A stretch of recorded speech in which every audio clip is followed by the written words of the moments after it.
গত কয়েকদিন যে পরিস্থিতি তৈরি হয়েছে তাতে অনেকেরই মনে এই প্রশ্ন যে এই বৃষ্টি কবে থামবে।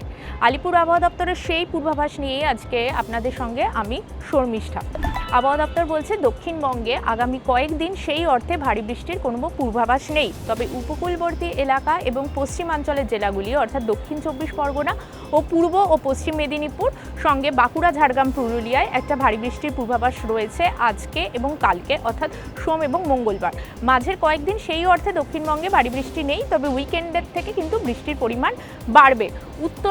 উত্তরবঙ্গে আজকে ওপরের দিকে 3 জেলা দার্জিলিং, কালিম্পং, আলিপুরদুয়ারে কিন্তু ভারী বৃষ্টির পূর্বাভাস রয়েছে। 70 থেকে 100 মিলিমিটার পর্যন্ত বৃষ্টিপাত হতে পারে এক্ষেত্রে, এবং উত্তর দিনাজপুর, দক্ষিণ দিনাজপুর এবং বাকি জেলাগুলিতে সেই অর্থে ভারী বৃষ্টির পূর্বাভাস নেই। মঙ্গলবার থেকে বৃহস্পতিবার পর্যন্ত বৃষ্টির বিরতি রয়েছে উত্তরবঙ্গে, এবং উইকেন্ডে দক্ষিণবঙ্গের মতোই বৃষ্টি বাড়বে উত্তরবঙ্গে। কলকাতায় আজকে বিক্ষিপ্তভাবে বৃষ্টির পূর্বাভাস রয়েছে। আজকে কলকাতায় সর্বনিম্ন তাপমাত্রা 26 ডিগ্রি সেলসিয়াস, বাতাসে আপেক্ষিক আর্দ্রতার পরিমাণ প্রায় 97%, অর্থাৎ আর্দ্রতাজনিত যে ঘর্মাক্ত পরিবেশ, সেই পরিবেশ কিন্তু সেই অস্বস্তি থাকবেই।